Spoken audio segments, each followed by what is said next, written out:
Hi, everybody. My name is Neil Thompson. I am the founder of Teach the Geek. It's an online platform for science and engineering professionals. The first offering of the platform is a public speaking course called Teach the Geek to Speak. To learn more about it, you can go to teachthegeek.com. Again, that's teachthegeek.com. Today, my guest is Maynard Okereke. I think I got that Yes, right. that is perfect. Word. And he is a man of many talents. He's a civil engineer by training, but he's also a science communicator. He started Hip Hop Science, which fuses music and science to help engage the public. And in addition, he has his own line of seasoning salts, and he also dabbles in marketing, which I'm pretty sure is helpful in selling the seasoning salts. I'm, I'm interested to learn more about all his varied interests. Welcome to Teach the Geek Interviews, Maynard. Yes, thanks for having me, Neil. I appreciate it. All right. So, first question: where did your interest in civil engineering come from? Wow. It's interesting the route that I went on the civil engineering. I actually went into school with the goal of being a wildlife biologist. That was always my passion, was animals and nature. And so I went into school thinking that I was going to kind of go that more biology route. And when I was in school, I got connected with a lot of pretty cool individuals on the engineering side. I got involved with NSBE, National Society of Black Engineers. And through that, I met a lot of cool other African Americans that were interested in the science fields like myself. And that really kind of sparked my interest really in engineering. And it was kind of a hidden interest because I'd always done things. I'd always, I grew up with Legos and I was always building things. I always kind of had that passion for design. And I really didn't know too much about the engineering fields until I got into school. And while I was there, that really kind of was a way for me to connect my love of biology and the sciences and everything like that into applications for design. And so I did the civil environmental engineering route and just sparked everything from there. Wow. Well, you know what? It's great that you actually came to engineering on your own. I actually studied engineering in school too, but I did it because my dad told me to. I think that's how most of us end up in the professions is our parents say, hey, this is what you're going to do. And you don't have a choice and you just end up doing it. And then that's what you end up stuck with, Wow. You know what? I did not even know that. You know how many people I've met throughout my life who actually studied what they wanted to? The crazy thing is, when I was graduating high school, I had no clue what I wanted to do, and I never really thought about it. It was my dad that said, do engineering. I said, all right, yep. I did it. Well, a lot of times, if they're the ones paying for it, then they have the right to tell you what they want you to do, right? Yo, that's kind of true. Actually, it's funny you mentioned that because actually, I remember there was a woman that I knew when I was in school too, and when I forget what she was actually studying as her undergrad, but her parents said that when she was done, she could go to law school or she could go to medical school. She could pick one, and they weren't paying for anything other than one of those two. I think she did law school. Exactly. So it's like, hey, somebody's gonna pay for your law school or med school. You can now turn around and become an accountant. So yeah. So I mentioned also in the intro hip hop science. I really want to know more about that. Where did that come from? Yeah. So hip hop science was really a way for me to mold all of my passions together. So outside of engineering, I've always been big into entertainment. I do acting work out here in Los Angeles as well. And I actually moved out here to pursue some endeavors on the music and production side. Because growing up, even while I was in school and I was getting even throughout high school and throughout college, music was always a big love of mine. And I did a lot of work as an artist, performing and touring and writing and working with other artists. And for me, it was always that kind of separation. I always had myself, Maynard, as the artist. And then I had Maynard as the engineer. And there was always these two sides that I kind of kept separated growing up and all throughout college. And then especially when I was working as a professional engineer at the engineering firm that I was at after I graduated, there was always the 8 o'clock till 6 o'clock Maynard working professionally, and then everything that I did outside of work. And as I left the engineering that I was in and I came out here to Los Angeles to pursue entertainment work, I never really wanted to let go of that engineering side. And I really wanted to try to find a way to be able to blend the two and be able to showcase to people that, hey, as an engineer, you don't just have to be a stereotypical nerd or you're just engineer that's classified in this bubble. I want to showcase that you could have a plethora of other skill sets and other interests, and all of those can still be you. You can still be authentically you. And I'm always big about giving back to communities, especially minority and underprivileged communities.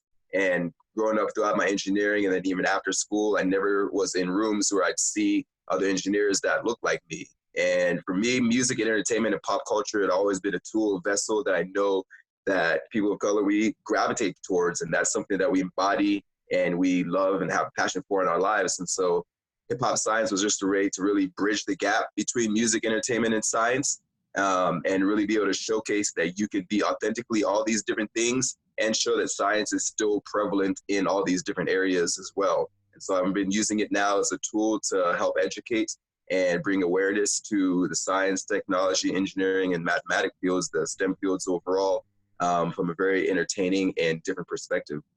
So just so I understand, do you make songs that incorporate, I guess, scientific facts into them? Is that what you do?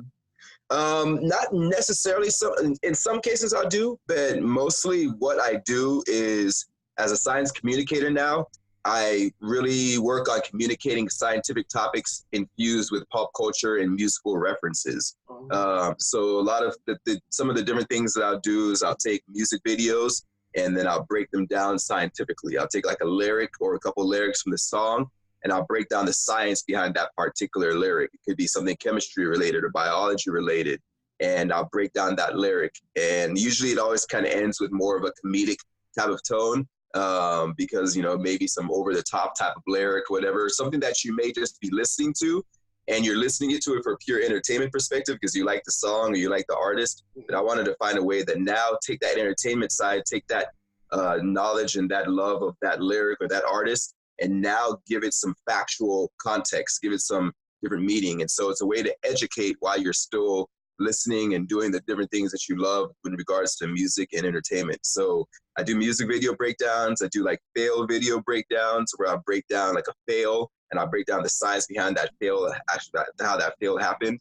And then now with my exploratory trips, I do partnerships with a lot of different tech companies, engineering companies, educational platforms. And I'll do these different vlogging experiences where I'll go out to a big tech event, or I'll go out to an expo like CES or Advanced Manufacturing Expo, or sit down with scientists and do an interview and really kind of break down how they got into their fields. And I infuse a lot of pop culture references, musical quizzes, different things like that, because now it's just putting science in a more palatable way that people that may be more into tune with sports and entertainment can now get that scientific education that they may not have gotten from any other media or any other platform. That's really clever and quite creative too. It actually reminds me of the children's book that I wrote. So it's something you'd said about, you know, trying to infuse science into maybe a group that wasn't really thinking about it before. I wrote a children's book about my nephew asking me why his hair is the way it is, and I used science to answer the question. And the main reason I did is because, just like you mentioned, there's a whole lot of black engineers out there, perhaps at the companies that we work at. I was always the only black engineer at any of the companies I worked at. And I thought that perhaps the reason is maybe a lot of black kids don't know that this is a field that's open to them as well. And so I wrote the book for kids around 5 to 8, because I figured that if they have the confidence then to know that there are any fields that are off limits to them, as they get older, it'd be a lot more difficult for any naysayer to tell them that they can't pursue something. You know, oftentimes when you get to the high school level, that it's too late then. They've already thought this is something that's off limits to me. I can't do this. But, 100%. But a 7-year-old, if you tell them that and let them, and you'll have them and encourage them from then onwards, it's going to be a lot more difficult to tell them they can't do it. Yep, exactly. That's a prime age right there where kids are easily influenced at that age. And really everything, that's their core, that's the foundation, especially on the educational side. That's where they really build their educational foundation, where they see people that look like them doing these fields, they get exposed to different things, and they're more susceptible to what they see and what they hear. And so it's really about making things relevant and in a platform that you could understand. So that's perfect that you said that with your children's book. You know, so there might be a kid out there feeling like they're the only ones, like why is my hair so different from everybody else's hair? And they don't have a context of that understanding of why. And so they feel maybe out of place. They feel maybe not included. And so when you bring that up and you showcase, hey, this is why your hair is this way, and it makes them have understand like, oh, there are other people that are going through the same problem, or maybe, experiencing the same thing as I am. And so then now it makes it easier for them to navigate in the space that they're in. Yeah, for sure. And, so you also mentioned that I mentioned in the intro that you have a line of seasoning salts. That's not something you typically hear every day. So where did that come from? Yeah. So for me, I've always wanted to be an entrepreneur, and I always say curiosity is the key. So I always question everything. I always try everything once, and always try to get my hands into as many different things as possible. Mostly because I just love being creative, and I love trying new things, and I love experimenting and see where things go. I had a good friend of mine that I went to college with that we had always talked about starting a business together after we finished college. And he grew up in Australia where this seasoning was hugely popular. And he had the idea of recreating the recipe and introducing it here to the United States. And so he came up with the recipe, and he asked if I wanted to partner with him. And so we went into partnership together, and we created this vegan version of this chicken salt that's really popular in Australia, and we introduced it here to the US. And we just creatively started marketing it and trying to see where we can navigate. And over the past couple of years, things have really developed. We've got distribution. We're on the Food Network. We have partnerships with QVC. And the business has been growing. It's been doing pretty well. We're #1 selling seasoning salt right now on Amazon.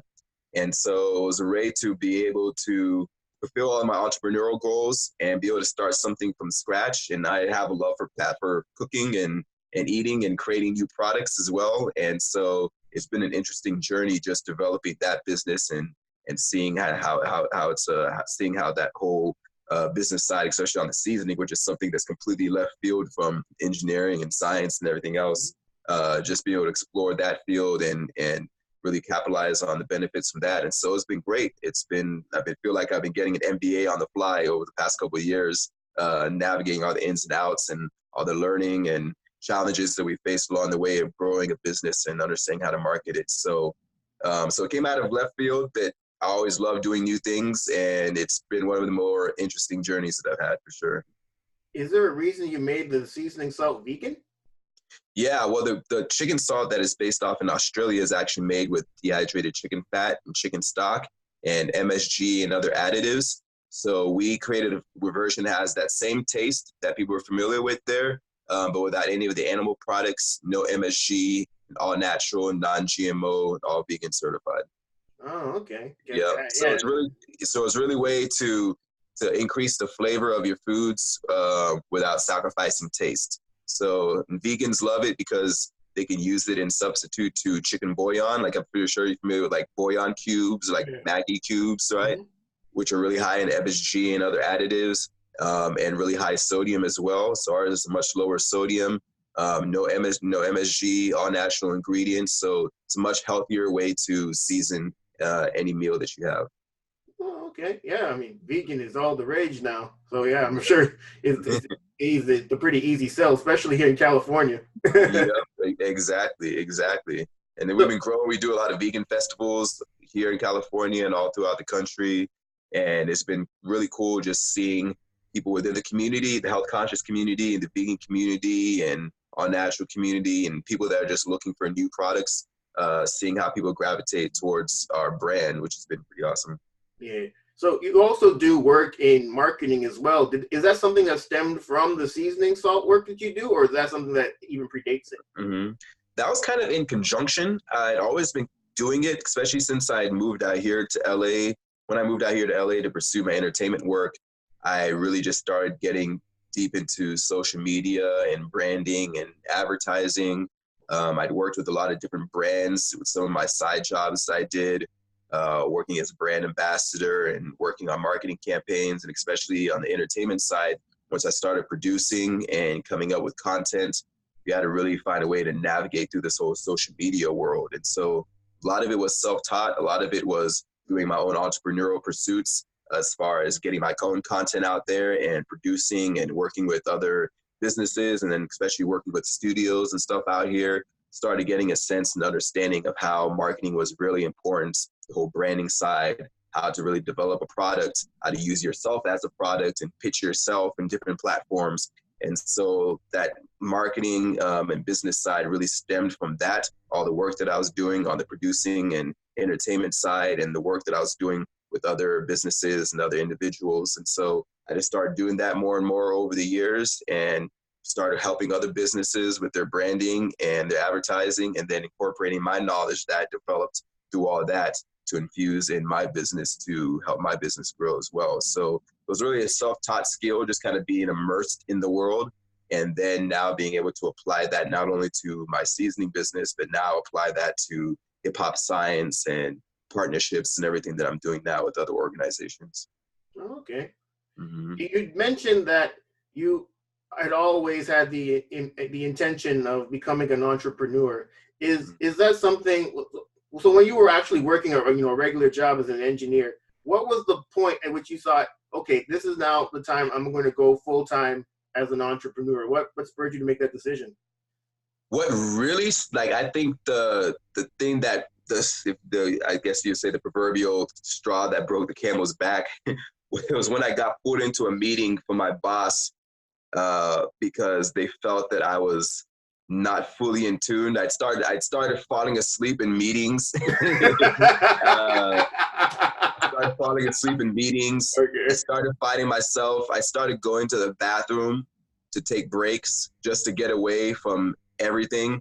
And it came to a point where I was just miserable. I had to literally drag myself out of bed, pull myself into the car, go to the office, sit in the office, do my work. And I find myself half the time while I'm at work, like thinking about all the other things I'm going to do when I get out of work, Yeah. And it came to a point where I was so stressed, and I was just completely separated and detached from my job. I was just literally going through the motions.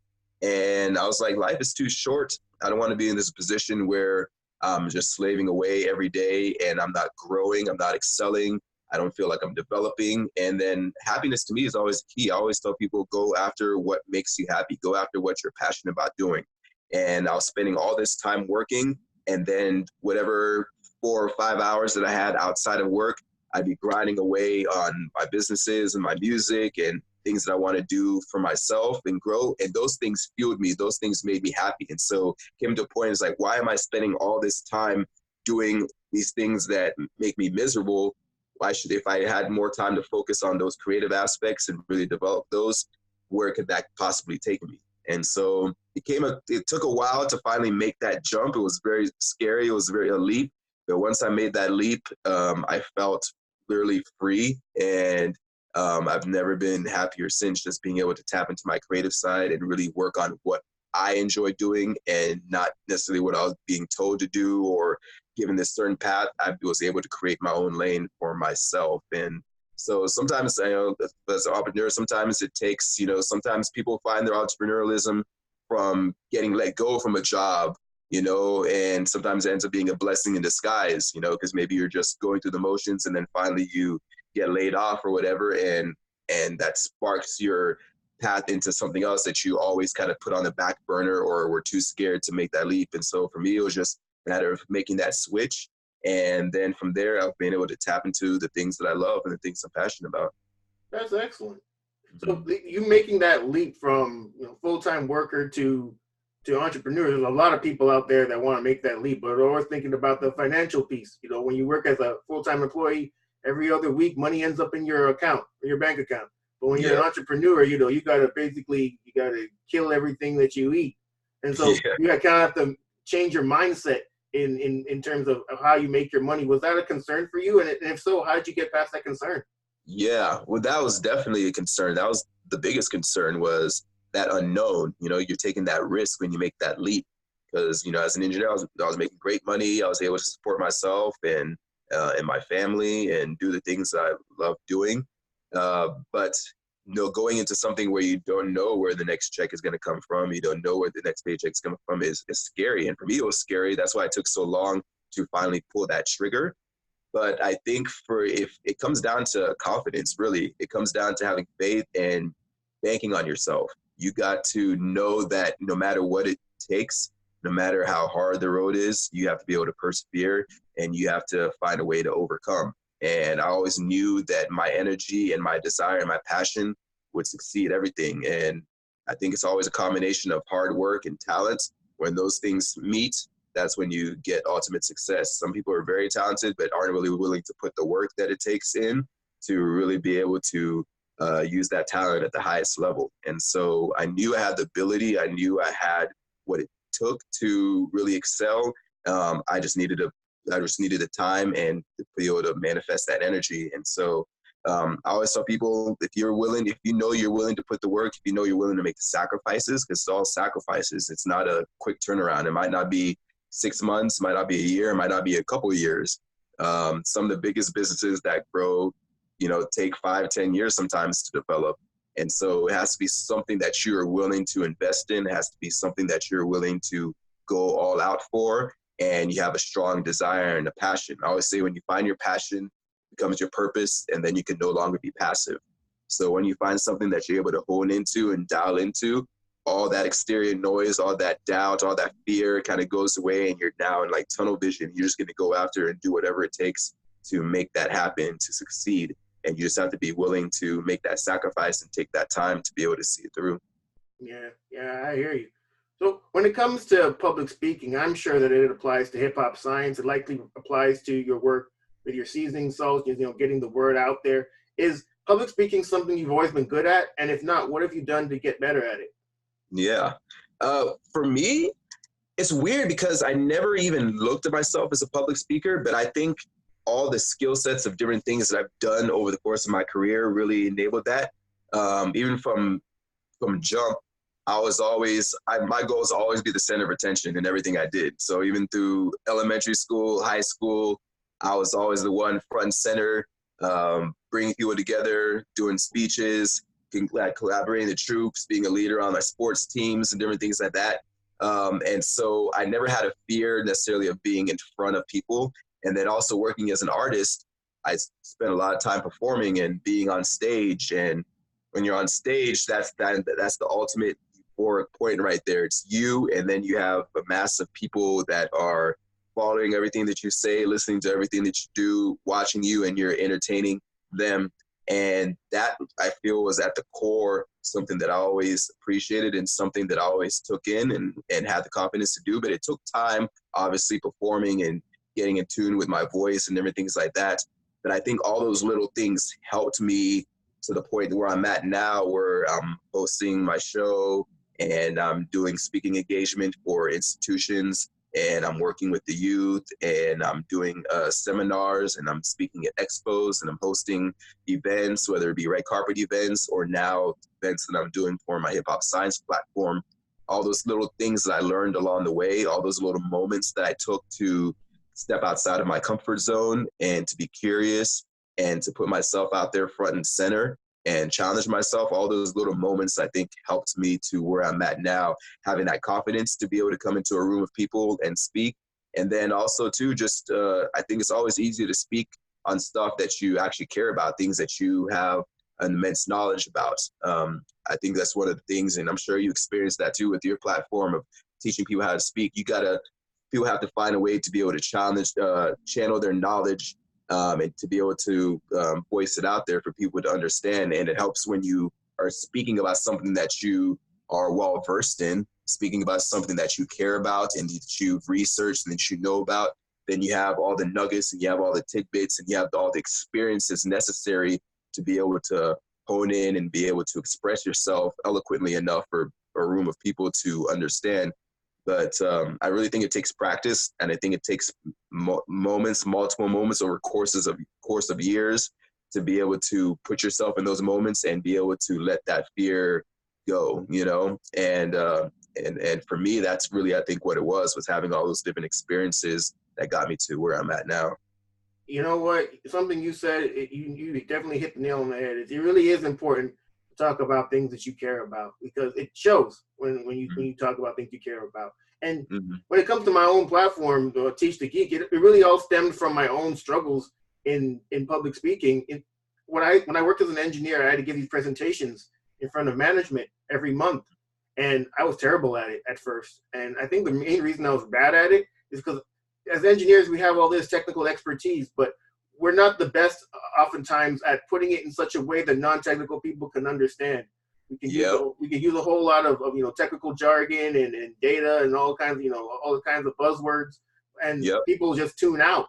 And I knew that was happening with myself, because at the end of my presentations, the people in the audience would ask me questions that I actually answered during the presentation, but because I didn't present it in a way that they could take in, they didn't take it in. And so I knew I had to get better at public speaking, and I knew that I wasn't a unicorn in that sense, because I used to sit in on some of the other engineers' presentations too, and they were very similar to mine. I need to separate myself from these guys. I need to get better at this. I don't want to look like a fool every time I have to give these presentations. I have the CEO looking at me like I'm an idiot.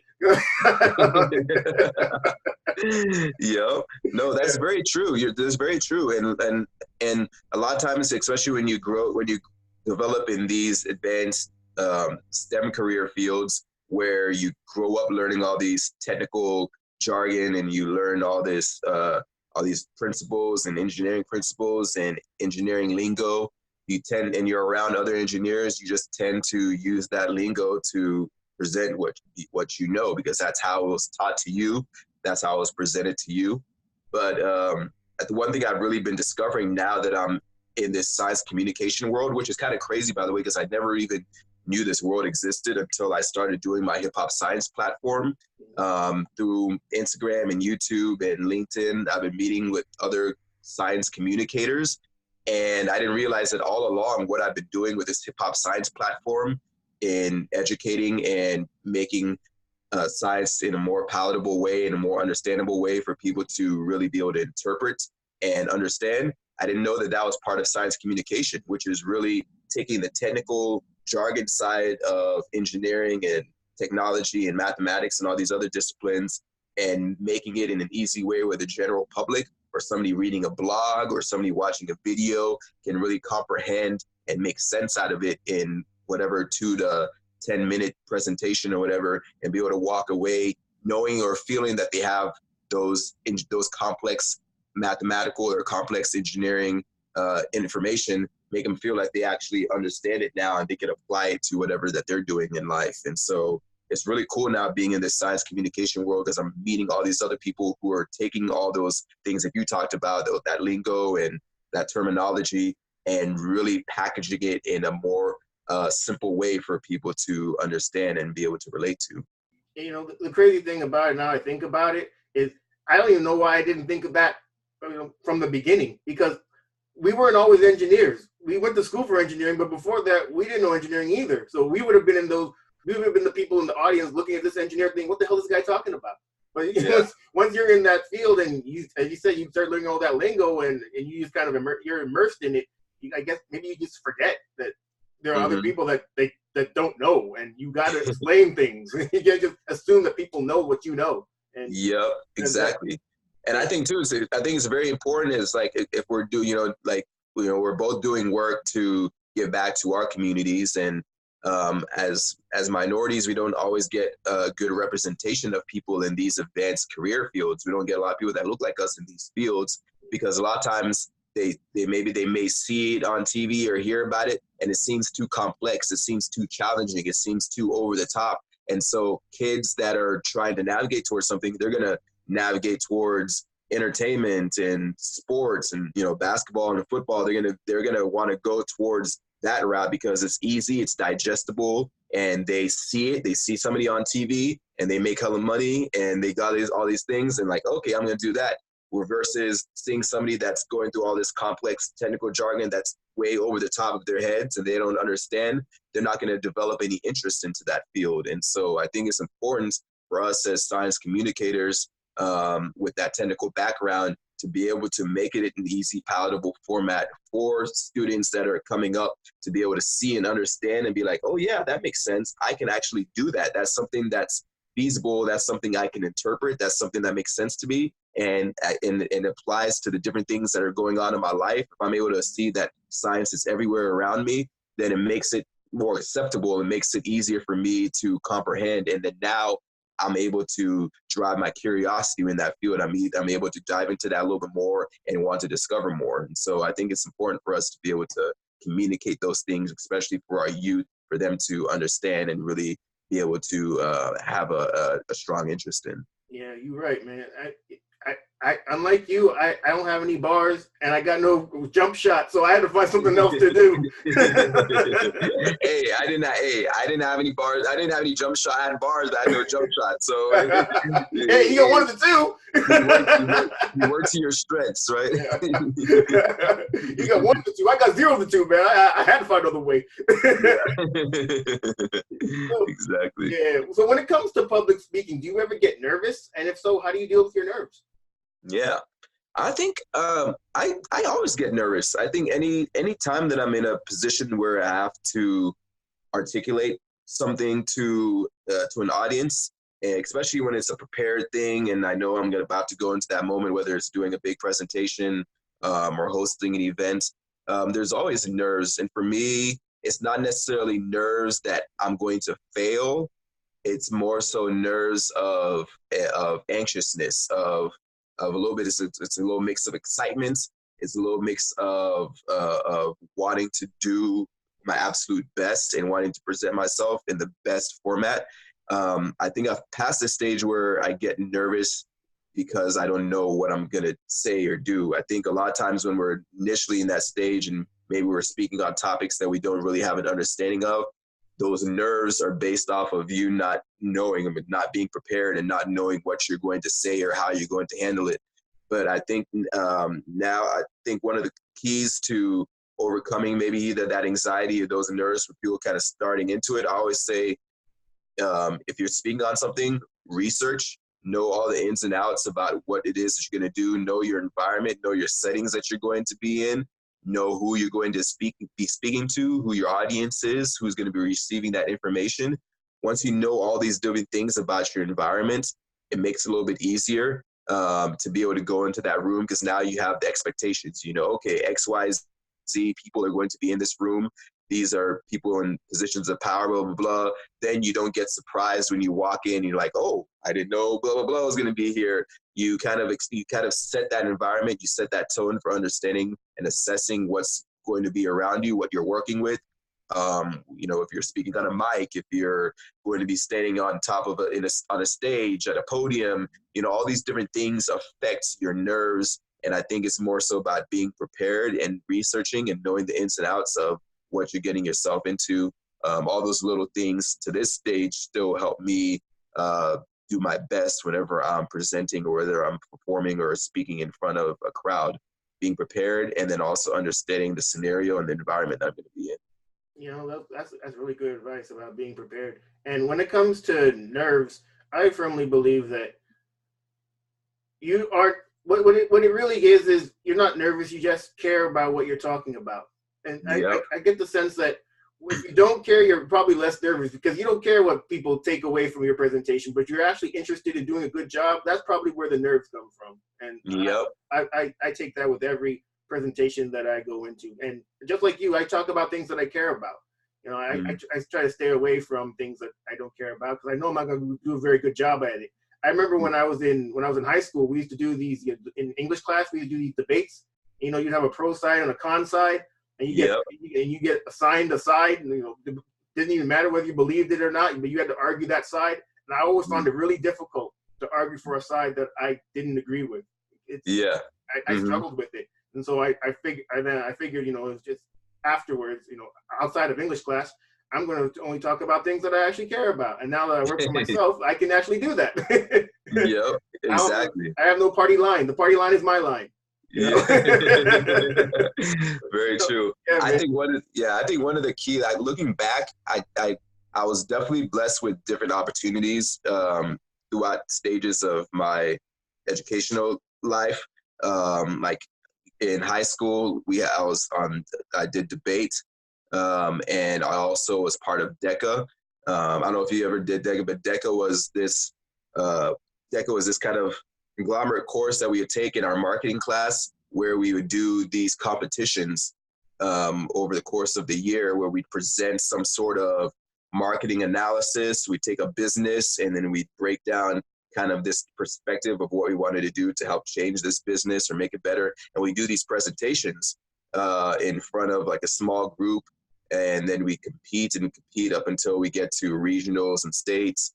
And I did that, and I think that was another thing that helped me kind of go through those kind of learning stages, understanding how to understand the room and understand the people that you're speaking to, and be able to change your presentation in order to be able to better adapt to who you're presenting to, you know, because you have to kind of understand a room. We have to understand who you're working with. And then even up until recently, when I first moved out here to LA, one of the big things I think that I always appreciated was I had a lot of friends that are in the comedy world. And so I was always going to comedy shows. And sometimes when you go to comedy shows, after a while, you know, being in entertainment and everything, it was like, I can do this comedy thing. That's not too hard. I could do it. So I went on an open mic. I went on an open mic night with a friend of mine, and I put together like a little 3-minute set. And I went up on stage the first time ever and performed. And I think doing things like that, whether it be like improv classes or open mics, and being able to do comedy and stuff like that in a room, I think all those things are really beneficial in kind of understanding how to navigate and kind of getting through those nerves. And so I always tell people, like, you know, especially entertainers and actors and people that are looking to do hosting work and stuff like that, like do some improv classes, do some stand-up comedy. All those things will kind of give you those tools and help you better assess your environments that you're in, and then also challenge yourself as well too. Yeah, you know what? You're absolutely right. I actually did do an improv class a couple of years ago, and then I also did a stand-up class a few years ago too. And it was really interesting at the Comedy Store in San Diego. And that was, you know what? It was really helpful in becoming better in public speaking. Just being able to come up with stuff to the top of your head sometimes, because you get hecklers, so you gotta be able to respond, you know, in real time, even with the joke that you have, and just having a story, and then callbacks. I learned about callbacks during that class, which I use a lot now, and even in my public speaking, which isn't trying to be funny at all, just relaying something I said earlier back to something, you know, at the end of a presentation has been really helpful. I learned a lot actually in that stand-up class. You know what, Maynard? This has been a treat. I really enjoyed speaking with you. Is there anything else that you'd like to talk about that you want others to know about?